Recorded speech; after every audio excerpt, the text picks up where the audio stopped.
میں اس نتیجے پہ پہنچا ہوں کہ جو ٹائم انسان بچاتا ہے نا آرام کے لیے،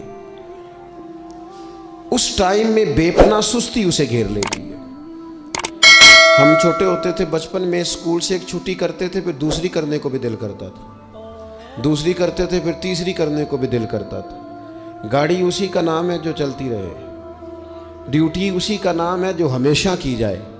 زندگی میں مسلسل جد و جہد کریں گے، مسلسل کام کریں گے، اس کا نتیجہ یہ نکلے گا کہ آپ محسوس کریں گے کہ آپ کا وجود جو ہے وہ بڑی صلاحیتوں والا ہے، وہ بیکار نہیں ہے، مسلسل کام۔ آپ انبیاء کرام علیہ السلام کی زندگی دیکھیں، صحابہ کی زندگیاں دیکھیں، اہل بیت کی دیکھیں، اولیاء اللہ کی دیکھیں، بزرگان دین کی دیکھیں، آپ دیکھیں کہ انہوں نے کام کتنا کتنا بڑا کیا ہے۔ ہم کبھی ان کو پڑھتے ہیں تو حیران ہو جاتے ہیں کہ یار اتنے مختصر وقت میں اتنا زیادہ کام تو ممکن ہی نہیں۔ اعلیٰ حضرت رحمۃ اللہ علیہ نے 1000 کتاب لکھ دی، امام بخاری نے پوری دنیا میں گھوم کر احادیث جمع کر کے ایک جگہ پہ اکٹھی کر دی، اور پھر اصول وضع کر دیے حدیث پاک کے کہ حدیث کس طرح قبول کی جائے گی، پھر اس میں فرق کر دیا کہ صحیح کون سی ہے، متواتر کون سی ہے، حسن کون سی ہے، ضعیف کون سی ہے، موضوع ہو تو پھر اس کے قاعدے کیا ہیں۔ اتنا کام بزرگوں نے کر دیا۔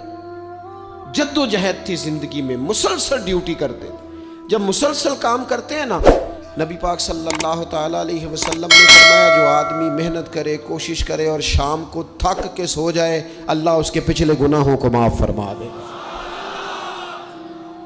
تو چلتے رہیں، جد و جہد کریں، ہمت کریں، کوشش کریں۔ کبھی کبھی یوں ہوتا ہے کہ انسان سمجھتا ہے کہ میں نے کوشش تو کی تھی، لیکن یار یہ میرے کوشش کرنے سے کوئی نتیجہ نہیں نکلا۔ عارف رومی رحمۃ اللہ علیہ فرماتے ہیں کہ ایک شہر ایسا تھا جس میں ایک بیماری بار بار حملہ کرتی تھی،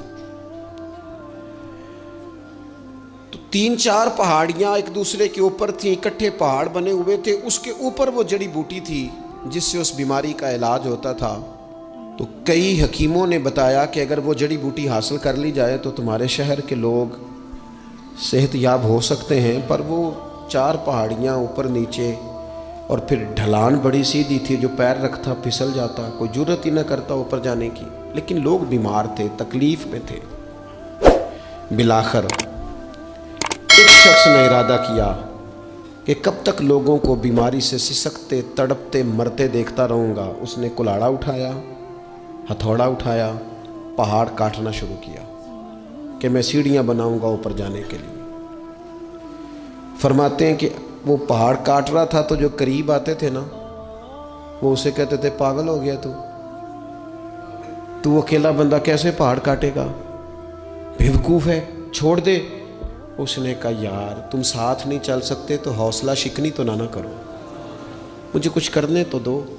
سالوں لگ گئے، ایک پہاڑ کاٹ کے سیڑھیاں بنائی اس نے، پھر دوسرا پہاڑ شروع کیا، پھر سالوں لگ گئے، اور 2 پہاڑ کاٹے تھے، بڑھاپا آ گیا، بیمار ہو گیا، موت کا وقت آ گیا۔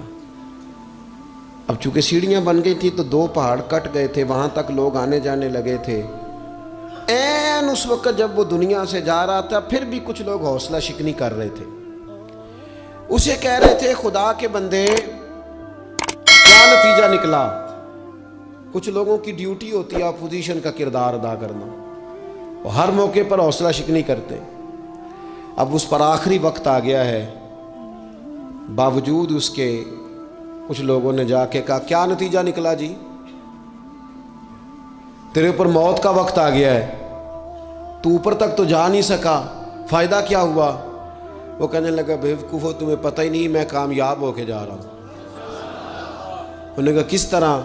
کہنے لگا میں نے آدھا سفر آسان کر دیا ہے، اب جو میرے بعد آئے گا نا اسے 0 سے نہیں شروع کرنا پڑے گا، میں نے آدھا سفر اس کے لیے آسان کر دیا۔ وہ تیسرے پہاڑ سے شروع کرے گا، 2 کاٹے گا تو جڑی بوٹی تک پہنچ جائے گا، لوگوں کو شفا ہونے لگے گی اللہ کے فضل سے۔ ہم پتہ کیا کرتے ہیں، بالخصوص میرے وطن کا رواج یہ ہے کہ لوگ آدھا سفر بھی آسان کرنے کو تیار نہیں، وہ کہتے نہیں سارا ہی فلانا کرے گا۔ جتنے انبیاء دنیا میں آئے نا میرے دوستو، وہ سارے کامیاب گئے، لیکن کسی کے ساتھ 4 امتی، کسی کے ساتھ 10، کسی کے ساتھ 100، کسی کے ساتھ 200، لیکن نبی کامیاب گئے۔ کیوں؟ کہ اللہ تعالیٰ نے جو ان کے ذمے ڈیوٹی لگائی تھی وہ ڈیوٹی انہوں نے پوری ذمہ داری سے سر انجام دی ہے۔ اس ڈیوٹی میں انہوں نے کبھی کوئی کمی دکھائی تو اپنی زندگی میں جد و جہد کریں، کام کریں، بیٹھ کر صرف بات نہ کریں، تنقید نہ کریں، بیٹھ کر صرف منصوبہ بندی نہ کریں۔ اور میرے ملک میں بالخصوص یہ کام ہوتا ہے، تبصرے کرو، چینل کھولو، تنقید کرو، اندر کی خبر لے کے آؤ، کوئی کہانی سناؤ، کوئی نئی سٹوری بناؤ، لیکن کام نہ کرو۔ بڑی خوبصورت بات کی شاعر نے، اس نے کہا شکوائے ظلمت شب سے تو کہیں بہتر تھا، اپنے حصے کی کوئی شمع جلاتے جاتے۔ لوگ تعلیم نہیں حاصل کر رہے تو بھئی آپ ایک بچے کا خرچ اٹھا لیں، کسی غریب کا آپ اسے پڑھا دیں، ایک بندہ تو آپ کی وجہ سے تعلیم یافتہ ہو جائے۔ لوگوں کو کھانا نہیں مل رہا، بھوکوں مر گئے لوگ، حکومتیں کچھ نہیں کر رہی، آپ 10 بندوں کی ذمہ داری اٹھا لیں، آپ غریبوں کو دیکھ لیں، 10 لوگوں کے گھر میں آپ کھانا پہنچانا شروع کریں۔ اور یہ ہوتا رہا ہے، لوگ یہ کام کرتے رہے، یہ ڈیوٹیاں ہمارے بزرگوں نے سر انجام دی ہیں، 2 کر کے، 4 کر کے، 6 کر کے انہوں نے کام کیا ہے۔ اپنی ذمہ داری کا احساس کریں، مسلسل کام کریں، مسلسل جد و جہد کریں، مسلسل ڈیوٹی کریں۔ اور پھر میری تیسری گزارش آپ سے یہ ہے کہ جس طرح آپ اپنے گھر میں آپ کی ذمہ داریاں ہوتی ہیں، اور اگر آپ ذمہ داری ادا نہیں نہ کرتے تو احتجاج ہوتا ہے۔ ماں کو ٹائم نہیں دیتے تو ماں بھی احتجاج کرتی ہے، گھر والی کو ٹائم نہیں دیتے تو وہ بھی احتجاج کرتی ہے، دوستوں کو وقت نہیں دیتے تو وہ بھی اس کا شکوہ کرتے ہیں۔ تو آپ کے ذمے جتنی بھی ذمہ داریاں ہیں، آپ پڑھاتے ہیں، کلاس میں وقت پہ نہیں آتے تو اس کا اظہار کیا جاتا ہے۔ ہم نے اپنے ذمے جو ذمہ داریاں لی ہیں پوری کرتے ہیں۔ میں آج آپ کو یہ پیغام دینا چاہتا ہوں